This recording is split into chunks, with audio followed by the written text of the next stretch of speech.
بسم اللہ الرحمن الرحیم۔ حضرت عائشہ صدیقہ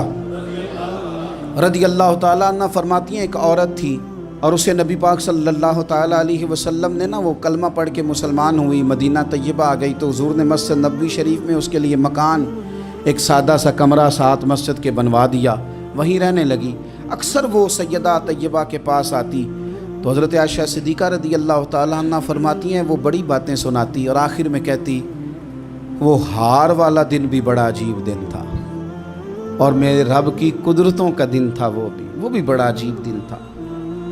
سیدہ عائشہ صدیقہ رضی اللہ تعالیٰ عنہ ایک دن فرمانے لگی کہ تو ہار والے دن کا بڑا ذکر کرتی ہے، وہ کیا دن تھا؟ تو خاتون کہنے لگی اماں جی وہ دن تھا جب میرے رب پر بھروسہ اور مضبوط ہو گیا، جس دن میرا اپنے رب پر توکل اور بڑھا، میرے ایمان میں یقین میں اور پختگی آئی۔ کہنے لگی میں ایک گھر کی کنیز تھی، نوکرانی تھی،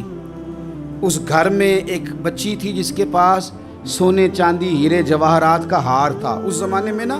چمڑے کے اوپر لوگ ہیرے جواہرات لگاتے تھے، کئی دفعہ سرخ رنگ کے چمڑے پہ لگائے جاتے تھے، وہ بچی پہنتی تھی تو کہتی ہوں بچی کے اس نے اتار کے رکھا یا اس سے گرا وہ ہار تو چیل اسے اٹھا کے لے گئی گوشت سمجھ کے اور میرے سامنے اٹھا کے لے گئی۔ گھر والوں نے مجھ سے پوچھا، یہ بخاری میں موجود ہے، گھر والوں نے پوچھا مجھ سے کہ وہ ہار کہاں ہے تو میں نے کہا چیل اٹھا کے لے گئی۔ گھر میں کچھ چوری ہو جائے تو سب سے پہلا الزام کس پہ لگتا ہے؟ ملازمین پہ۔ کہتے انہوں نے مجھے بڑا مارا، بڑی تکلیف تھی، حتیٰ کہ میری شرمگاہ تک کی تلاشی، میری عزت اتنی خراب کی میں بتا نہیں سکتی۔ میں نے اپنی زندگی میں ایک واقعہ دیکھا، ایک امیر گھر میں چوری ہو گئی، ملازم کو اتنا مارا کہ وہ چارپائی پہ پڑ گیا، پولیس والوں سے اتنی مار پڑوائی گئی کہ وہ بیچارہ چارپائی پہ پڑ گیا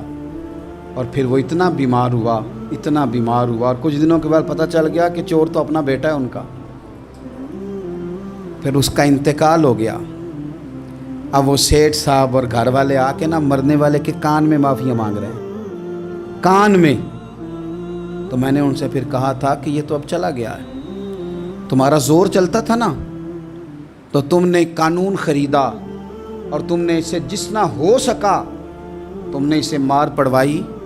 تمہارے پاس جو عدالتیں تھیں تم نے وہاں کارروائی کی، اب ایک عدالت قیامت کے دن لگے گی۔ یہ کمزور تھا نا، کچھ کر نہیں سکا۔ میرے نبی پاک صلی اللہ علیہ وسلم نے فرمایا سن لو، اگر سینگ والی بکری نے بغیر سینگ والی بکری کو تکلیف دی ہوگی نا تو قیامت کے دن اسے بھی بدلہ دینا پڑے گا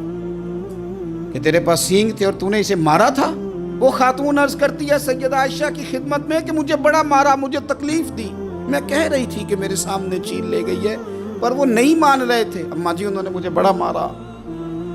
حضرت عائشہ صدیقہ کہتی ہیں پھر کیا ہوا؟ کہنے لگی اماں جی جب کوئی میرا مددگار نہ رہا، مجھے تکلیف دے رہے تھے، رسوا کر رہے تھے، تو میں نے اپنے رب سے مدد چاہی،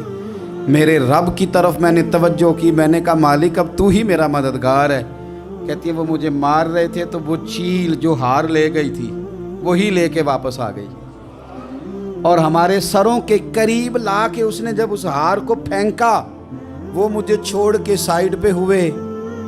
وہ میری بے گناہی جان گئے، لیکن آپ کو بتاؤں اس دن سے میرا اپنے رب پر یقین اور بڑھ گیا۔ مجھے سمجھ آ گئی کہ جب انسان پورا ٹوٹ جاتا ہے اور جب کوئی چاروں جانب اس کا مددگار نہیں ہوتا تو رب تو ہوتا ہے نا، اللہ تو اس کا مددگار ہوتا ہے نا، وہ تو پھر اپنے اس بندے کی مدد کرتا ہے نا، پھر وہ تو توانائی دیتا ہے نا، وہ تنہا نہیں چھوڑتا، وہ تو آنسوؤں والوں کے آنسوؤں پہ بڑا کرم فرماتا ہے، وہ تو قسم پرسی میں آ جاتا ہے، اس کی رحمت بڑھ کے استقبال کر لیتی ہے۔